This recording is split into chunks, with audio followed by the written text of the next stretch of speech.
Diante da palavra, o recurso que o Espírito Santo nos dá é um choque com a vida. Porque a palavra de Deus, ela vem ser para nós justamente um testamento, dois no caso.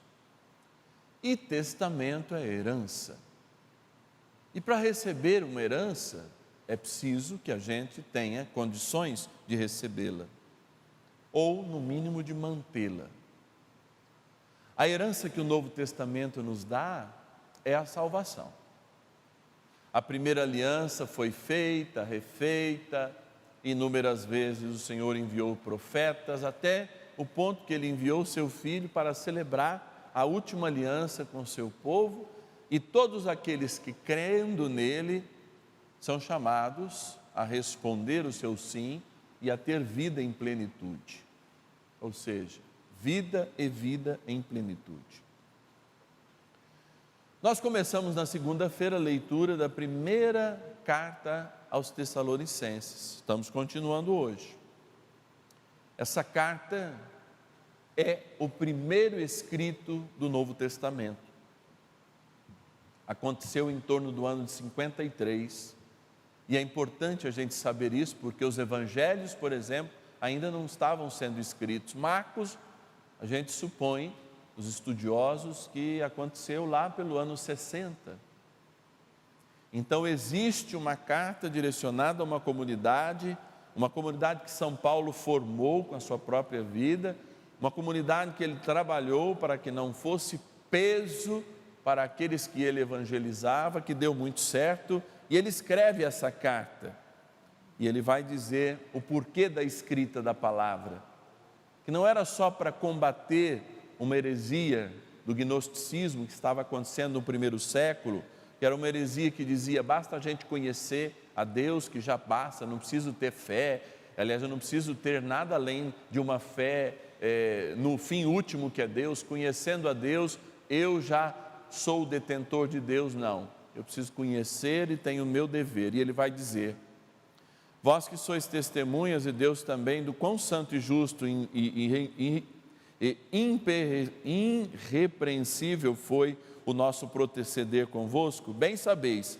que, como um pai a seus filhos, nós exortamos a cada um de vós e encorajamos e insistimos para que vos comporteis de modo digno de Deus, que vos chama ao seu reino e à sua glória. Então veja, a palavra é para que a gente se comporte de modo digno, ou seja, para que a gente dignifique a nossa vida, e por isso ela aparece como um testamento, uma herança, de um presente que nós não podemos perder, que nós temos que ser dignos de mantê-lo, que é justamente a nossa salvação.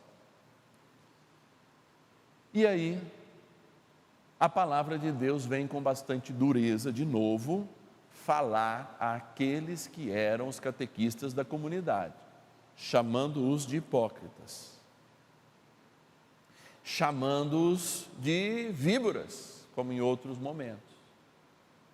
Essas víboras e essas hipocrisias devem antes ser trazidas a cada um de nós, que também podem, em algum momento das suas vidas, caírem na tentação de achar que o simples ato de conhecer a Deus e conhecer a palavra, e não a atitude de colocá-la em prática, poderá manter em nós a salvação que recebemos de Jesus Cristo.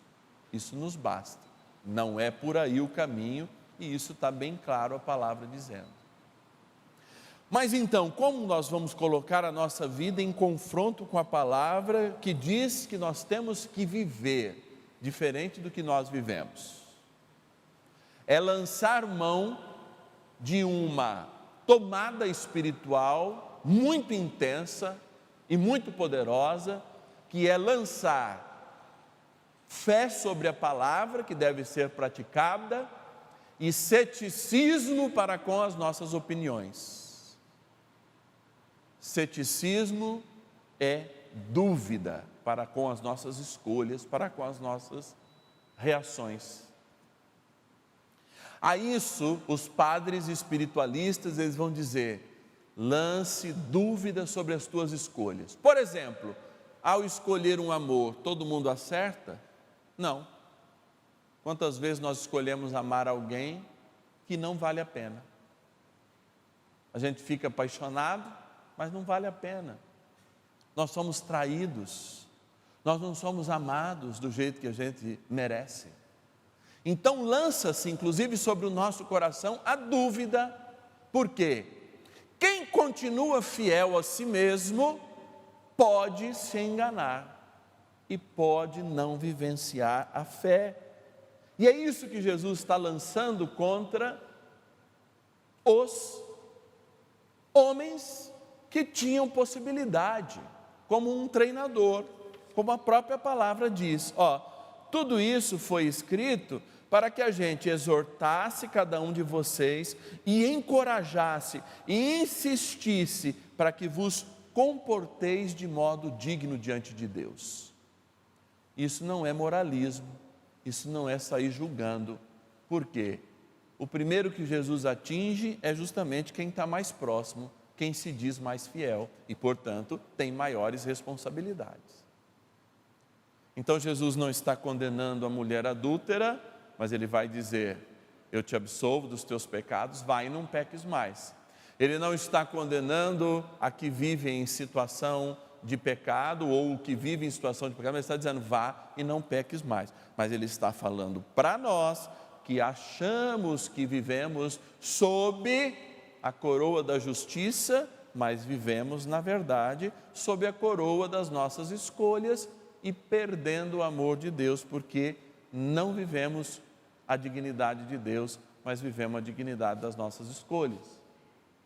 E amados, se erramos com Adão, continuamos a errar como Márcio Tadeu. Que Márcio Tadeu ainda é Adão, até sermos o Cristo por ocasião de que a morte vença a minha vida. Então, se eu respiro, se eu tenho consciência, eu tenho que ajustar a minha consciência à vontade de Deus. E é aqui que Jesus vai explicar todos esses momentos, que a gente às vezes não conhece. Todos os profetas praticamente foram mortos. Porque o que os profetas denunciavam? A sociedade corrompida, uma busca desenfreada pelo poder, pelo dinheiro, pela vaidade, pela retribuição. É isso que os profetas mostravam. Eles iam diante dos sacerdotes e diziam: olha, Jerusalém está se prostituindo diante de outros deuses, Jerusalém está se entregando. Houve um que disse assim.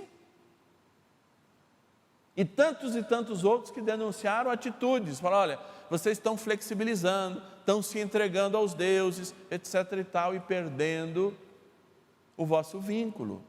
E é por isso que ele está lembrando: aqueles que, dizendo que viviam a fé, sendo os catequistas daquela época, eles adornavam o túmulo dos profetas, mas agiam como aqueles que mataram os profetas. Aí é que está. Sepulcro caiado, talvez fosse o xingamento mais horroroso da época de Jesus. Porque o que tem dentro de um sepulcro? Um corpo putrefando. E o que é um sepulcro caiado? É um sepulcro que parece bonito, porque está bem pintadinho, mas que continua trazendo a podridão dentro. Então está aqui um modelo pelo qual nós não devemos parecer. Nós não devemos parecer. E não tem jeito de ser 99 para Jesus. Porque não tem jeito de eu pregar o nome de Jesus, não sendo hipócrita e viver de modo diferente. Não tem. Não tem. E os valores de Jesus começam na vida, na concepção e vão até a terminalidade. Eu não posso separar. Muitas vezes as pessoas chegam em uma situação de pecado público e dizem: olha, padre, eu quero me confessar por isso, mas não por isso. Não, o senhor me livra disso. Não, a limpeza que Jesus faz é uma limpeza completa. Eu não posso assumir a mediocridade espiritual da minha fé, do meu testemunho, para não ser confundido com um fariseu que continua hipócrita após o anúncio, já que o anúncio, como São Paulo diz na primeira carta, no primeiro escrito, é para exortar, encorajar, insistir para que o nosso comportamento mude. Então há duas coisas para não sermos hipócritas, necessárias como cristãos diante de Deus. Construímos um planejamento para sermos santos, e santos como Deus pede, não como eu acho, porque meu coração engana. E segundo, não julgar. Não julgar. Porque se eu julgar, eu vou justamente cair na mesma prescrição dada aos hipócritas fariseus, que eram podres por dentro, mas pareciam bonitinhos por fora. Não há nada, absolutamente nada que a gente possa fazer que nos torne salvos. Jesus nos deu a salvação e eu insisto isso sempre, não há nada. Mas para não perdê-la, é preciso dar vida à podridão que existe em nós, tirá-la para fora e fazer com que a nossa experiência prática seja cada vez mais criteriosa sob o Evangelho. Não só no ponto da caridade, mas no ponto que aponta a igreja como um sinal de santidade. Ou seja, não tem jeito de eu ser cristão de verdade, vivendo uma sexualidade fora do que Deus ordena e cobrando isso dos outros. Não tem jeito de eu viver de maneira santa, vivendo a honestidade e fazendo negócio assim para inglês ver, devolvendo certo até meu dízimo, mas sendo desonesto no meu trabalho. Não tem como eu viver uma santidade sendo aquele que prega ou que julga as pessoas a partir de aspectos sacramentais ou não, e não vivo a plenitude dos sacramentos em minha vida. Essa é a pergunta que vai nos diferenciar, ou a reflexão que vai fazer com que a gente possa se diferenciar dos sepulcros caiados, condenados, que guardam em si podridão, e daqueles que guardam homens e mulheres à espera da ressurreição. Essa é a diferença. Porque nós não seremos reconhecidos pelo mero esforço daquilo que fizemos, esperando alguma coisa em troca. Nós seremos reconhecidos pelo esforço de sermos santos. Porque quando falamos de Deus, não falamos só de oração, de missa, de terço, de novena, de leitura da palavra, de mês da Bíblia. Quando falamos de Deus, falamos de santidade. E o Senhor, quando nos pede para ser santos, Ele pede: sede santos como o meu Pai é santo. Ou seja, sede perfeitos como meu Pai é perfeito. Tudo menos que a perfeição é a acomodação hipócrita de cristão que nunca foi cristão. E por ser light, não é nada, absolutamente nada. É igual pão de forma, já deixou de ser pão há muito tempo.